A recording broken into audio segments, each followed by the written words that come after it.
생명시냇가에 길이 살겠네. 이 마음으로 우리가 늘 주님 곁에 나아오시고 주님을 더 가까이 하시기를 축복합니다. 오늘 선포되는 말씀도 하나님의 말씀으로 가슴으로 뜨겁게 받으시며 은혜 받으시기를 축복합니다. 우리 사는 환경이 점점 좋아지고 있죠. 모든 환경 여건 불편함 없이 좋아지고 있습니다. 그러다 보니 어떤 문제가 있을까요? 현대인들이 점점 까칠해집니다. 특히 냄새를 못 견뎌요. 악취를 못 견디게 됐습니다. 옛날에는 뭐 다 당연한 걸로 알고 살았는데 지금은 뭐 땀 냄새, 쉰내, 입 냄새, 발 냄새 용납 못하는 시절이 됐습니다.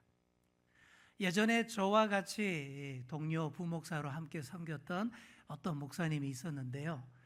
참 열정적인 목회자이고 성품도 너무 착하고 둥글둥글하신 분인데 안타깝게도 여러 사람에게 미운 털이 박혔습니다.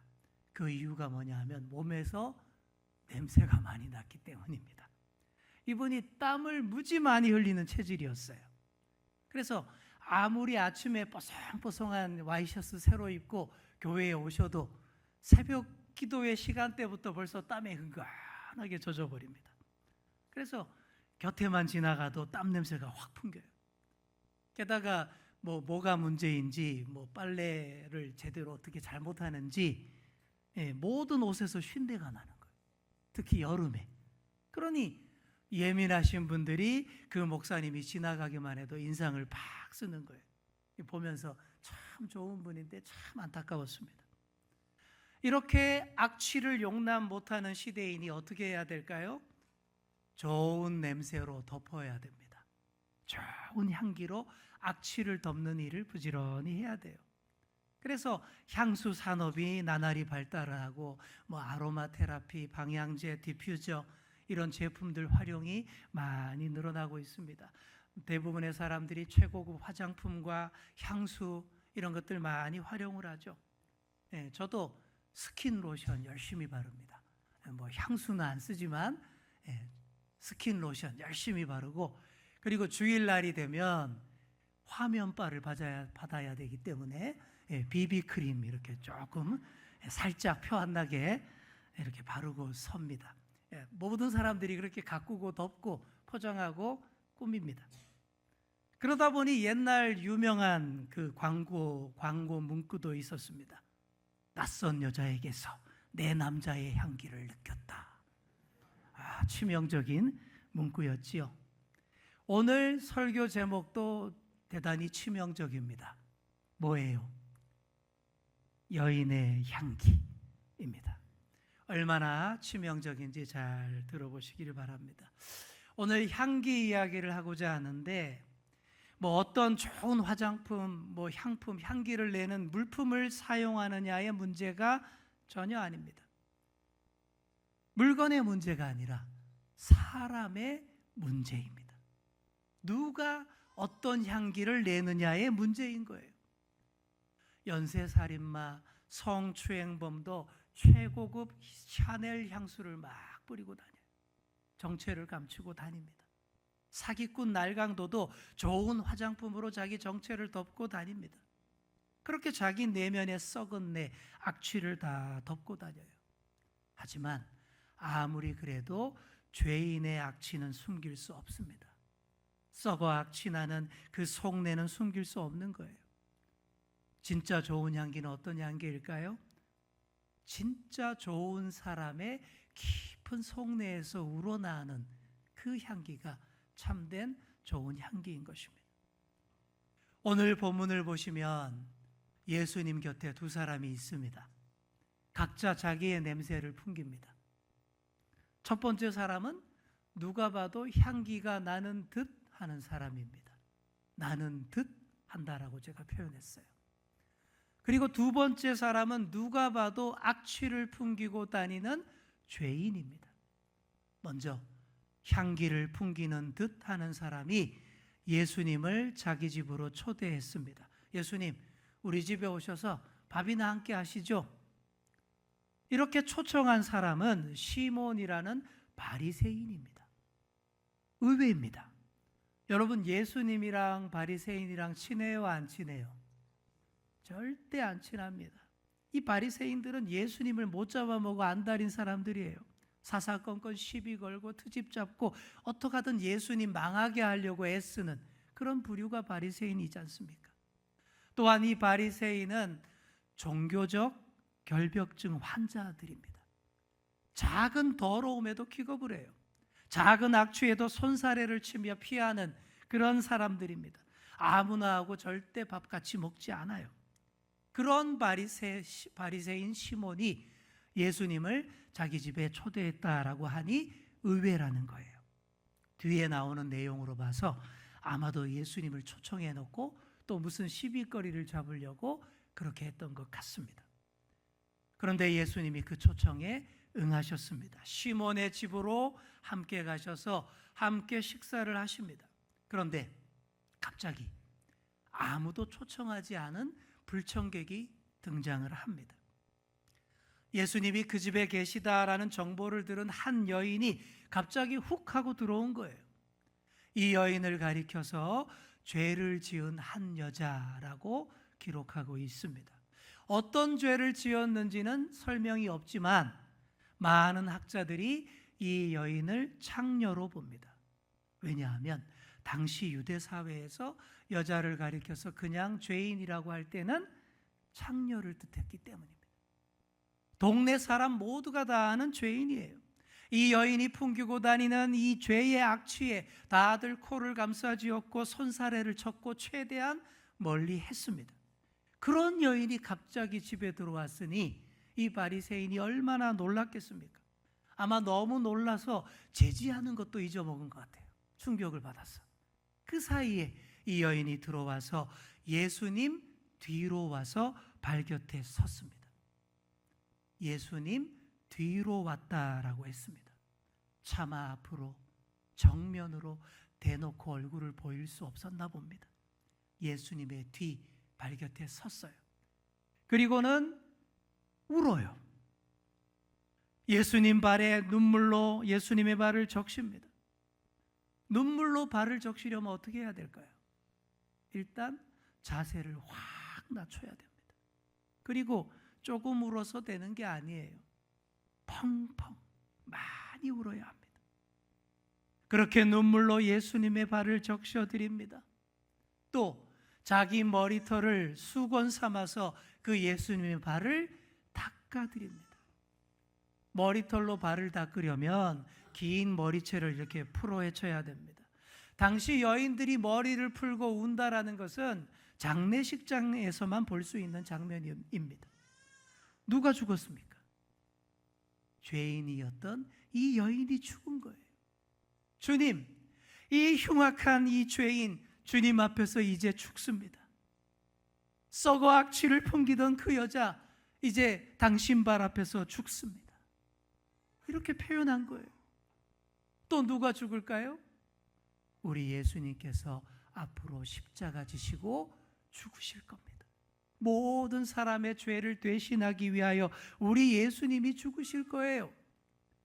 이 사실을 이 여인이 미리 알았을 리가 없습니다. 하지만 큰 감동과 은혜 가운데에서 자신도 모르게 죄인을 위해 죽으실 예수님을 표현한 겁니다. 예수님의 발을 다 닦아드린 다음에 그 발에 입을 맞춥니다.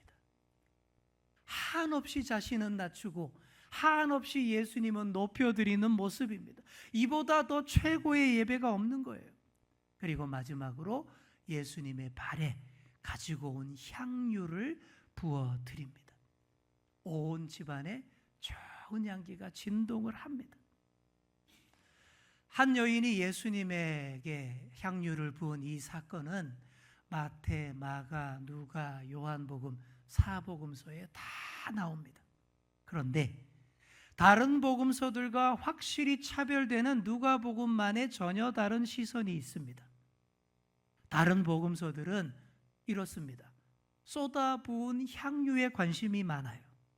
그 향유가 나드 향유였다 라면서 그 향유 이름부터 밝힙니다.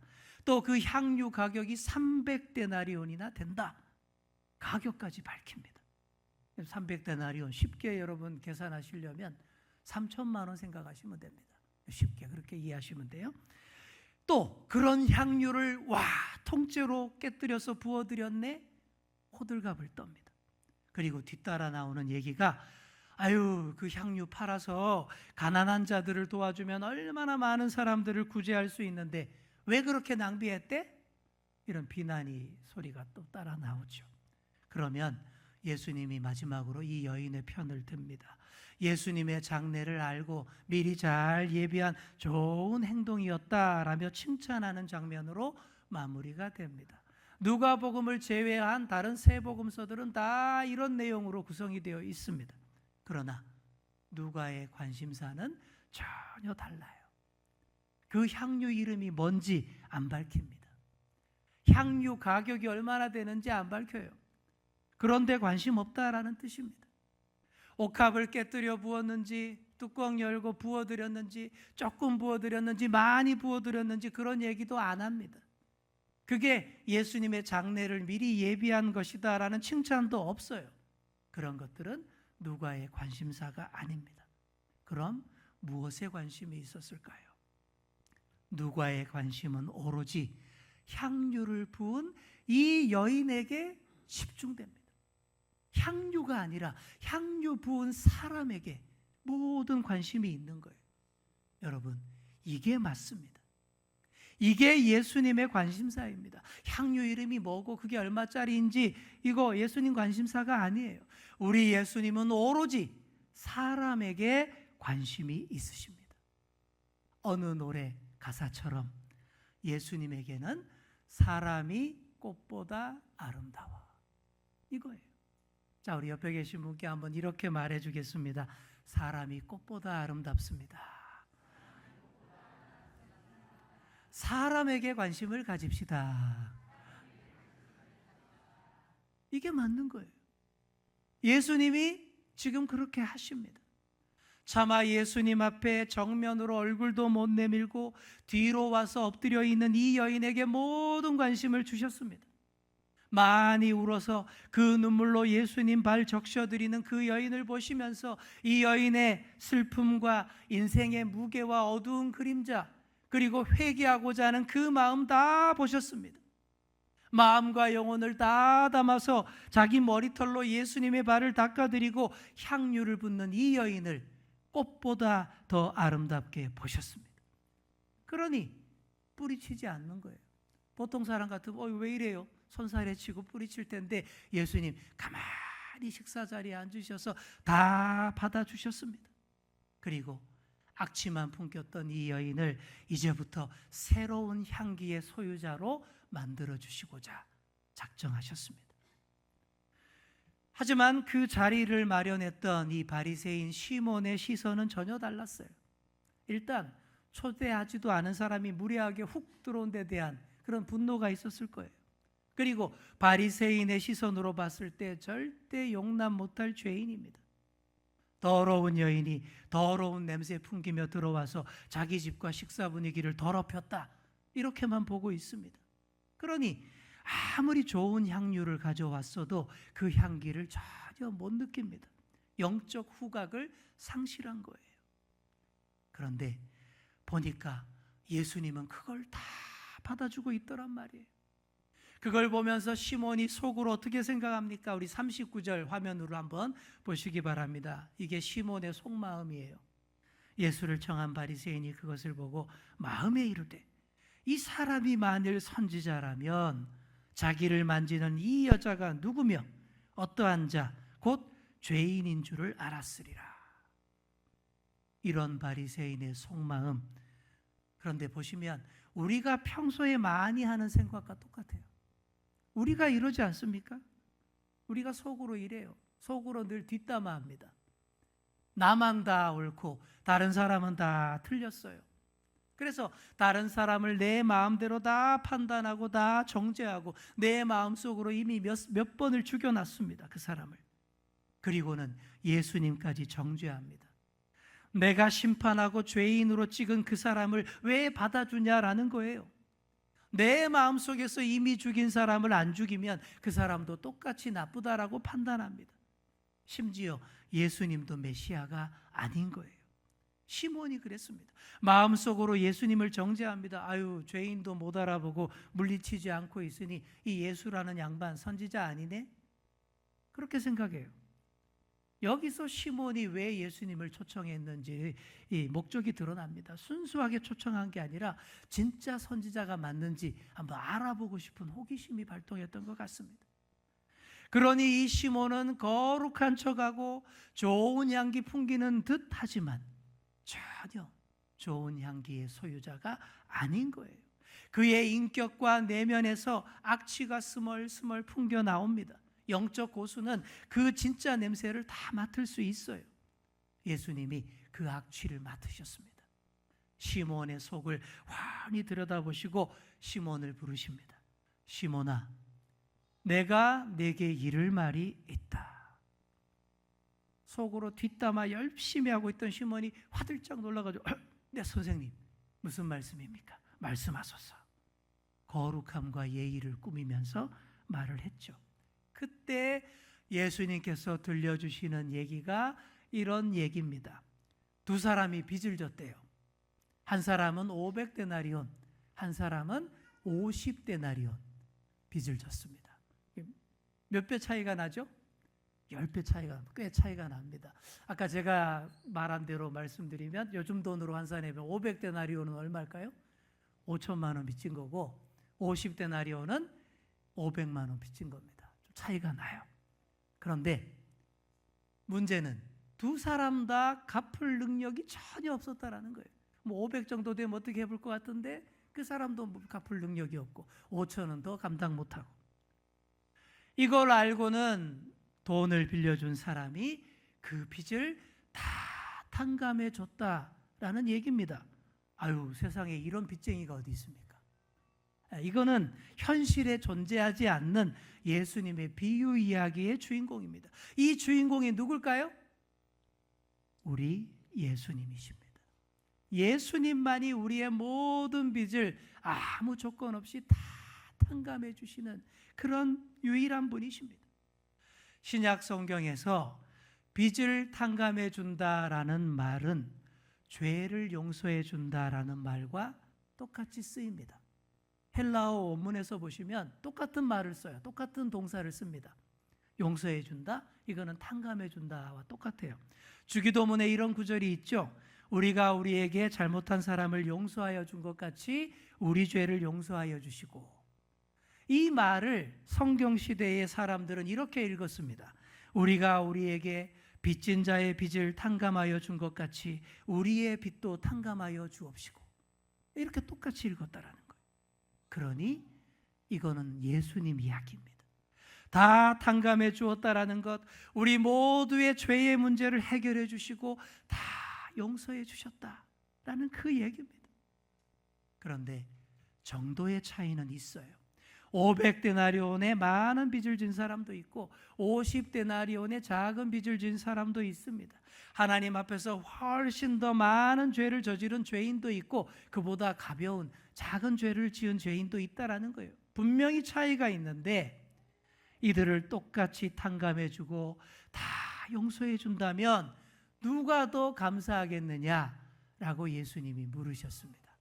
여러분, 누가 더 감사할 것 같아요? 상식적으로 많이 탕감받은 사람, 당연하죠. 500만 원 정도는 뭐 어떻게 해볼 수 있을지 모르지만 5천 정도면 감당이 안 되는 분들 많습니다. 그분 얼마나 감사하겠어요. 당연히 훨씬 많이 탕감받은 사람, 훨씬 많은 죄를 지었는데도 다 용서받은 사람이 더 감사합니다. 그래서 흉악한 죄인이 예수님 만나고 새 사람 되면 간증이 그렇게 많은 거예요. 또 일으키는 역사도 많은 거예요.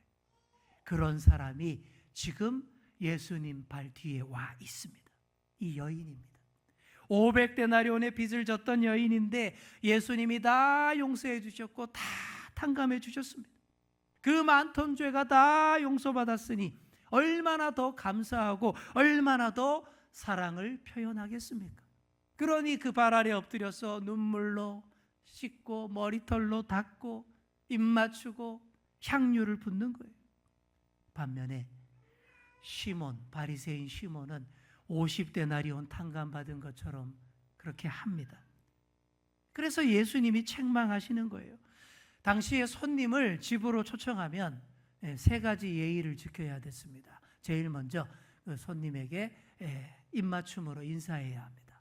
그리고 그 다음에 손님의 발을 씻는 물을 내와야 돼요. 그리고 마지막으로 좋은 향료나 기름을 손님의 머리에 이렇게 발라드려야 됩니다. 그런데 시몬이 예수님에게 이런 거 하나도 안 했습니다. 진심을 담아 손님을 섬기려 한 게 아니라 무슨 트집을 잡으려고 초대했다라는 것이 여기서 드러나는 거예요. 그러니 이 바리새인에게서 악취만 나는 겁니다. 아무리 좋은 향료를 바르고 꾸며도 그 속내의 악취를 숨길 수가 없는 거예요. 시몬이 하나도 안 한 것을 이 여인이 다 했습니다. 다 했고 더 했습니다. 고개 빳빳이 들고 얼굴에 입 맞춘 게 아니라 팍 낮추어서 예수님의 발에 입 맞췄어요. 대야에 물을 떠온 게 아니라 자신의 눈물로 예수님의 발을 씻어드렸습니다. 수건이 아니라 자기 머리털로 닦아드렸습니다. 그리고 좋은 향유를 부어드렸습니다. 얼마나 비교가 됩니까? 이 얼마나 큰 죄를 용서받고 얼마나 크게 사랑을 표현하는 모습이냐라는 거예요. 그래서 예수님이 마지막으로 공식적으로 선포하십니다. 내 죄 사함을 받았느니라. 이 여인의 모든 죄를 다 용서하셨고 이제 더 이상 죄인 아니다라는 거예요. 사람들이 수군대든 말든 확고하게 선포하셨고 이 여인을 돌려보내십니다. 우리 다 함께 50절 말씀 우리 함께 읽겠습니다. 시작. 예수께서 여자에게 이르시되 내 믿음이 너를 구원하였으니 평안히 가라 하시니라. 아멘. 사랑하는 성도 여러분, 이 여인의 그런 행동들이 구원한 게 아니에요. 여기 뭐라고 되어 있습니까? 이 여인의 믿음이 구원한 겁니다. 예수님이 분명히 그렇게 말씀하셨어요. 예수님 뒤로 와서 그렇게 했던 모든 행동이 다 믿음의 표현이었다라는 것이죠. 그러니 그 많던 죄가 순식간에 다 해결되었습니다. 다 용서함 받았고 누구보다 더 큰 은혜 체험하게 됐습니다. 이제부터 이 여인에게서는 예수의 향기가 납니다. 그동안은 세상의 악취 많이 풍겼죠. 더 이상은 아닙니다. 왜요? 예수님의 발을 만졌잖아요. 예수님의 발을 눈물로 씻었잖아요. 자기 머리털로 닦아드렸잖아요. 향유 부어드렸잖아요. 어떻게 더 악취가 날 수 있겠습니까? 이 과정 속에서 모든 것들이 악취가 다 씻겨진 거예요. 가져온 향유를 예수님의 발에 부어드렸으니 그 향유 이름이 나드든 뭐였든 간에 그 순간부터는 예수 향기입니다. 이전에는 나드였을지 모르지만 이제부터는 예수님에게 발라져서 예수님 몸에서부터 나는 예수 향기인 거예요. 그렇게 예수 향기가 온 집안에 가득 차게 됐습니다. 무엇보다 예수님의 발을 잡았던 이 여인의 손에도 그 발을 닦아드렸던 그 머리털에도 온통 예수 향기가 배어들게 된 줄 믿습니다. 그러니 더 이상 악취를 풍기는 인생 아니에요. 예수 향기 풍기는 인생으로 거듭났습니다. 그래서 치명적인 이 여인의 향기는 다름 아닌 예수 향기입니다. 내 남자의 향기는 예수 향기입니다. 여러분 그렇게 생각하시면 되겠습니다. 우리 옆에 계신 분께 이렇게 말해 주겠습니다. 치명적인 예수 향기를 풍깁시다. 네, 진짜 치명적인 거예요. 죽을 사람도 살려놓고 병든 자도 고쳐놓고 악취 나는 인생도 향기로 바꾸는 이거보다 더 치명적인 향기 어디 있겠습니까? 이 치명적인 향기의 근원은 십자가에서 찢기시고 피 흘리신 그 보혈에서부터 시작되는 치명적인 향기인 거예요. 이 치명적인 향기로 충만하시기를 축복합니다. 이제 말씀을 맺습니다. 여러분 더 이상 세상에 악취 풍기며 살지 마시기 바랍니다. 그러려면 어떻게 해야 될까요? 이 여인처럼 해야 됩니다. 예수님의 발을 여러분의 눈물로 씻어드리세요. 예수님의 발을 여러분의 머리털로 닦아 드리세요. 그리고 내가 제일 소중하게 여기는 것들, 그거를 향유 삼아 예수님 발에 부어 드리시기 바랍니다. 그리고 그 발을 잘 마사지해 드리세요. 그게 최고의 예배입니다. 그게 우리가 가장 많이 사랑하는 향기로운 표현이 됩니다. 그러면 우리 역시 진한 예수 향기로 배어들게 됩니다. 그렇게 예수 향기를 풍기며 사시는 저와 여러분 다 되시기를 간절히 축원합니다. 기도하겠습니다. 주님, 우리가 더럽고 악취나는 세상 가운데서 살며 우리도 모르게 악취에 쩔어 살아왔습니다. 이제 더 이상 악취나는 인생 되지 않기를 소망합니다. 우리 예수님 앞에, 아니 그 뒤에라도 나아가 엎드려 눈물로 우리의 머리털로 예수님 발 씻겨드리고 우리의 가장 소중한 것을 향유로 부어드리기를 소망합니다. 그렇게 악취를 다 씻어내고 예수 향기 풍기며 살아가는 우리 모두가 되게 하여 주옵소서. 감사드리며 예수님의 이름으로 기도드립니다. 아멘.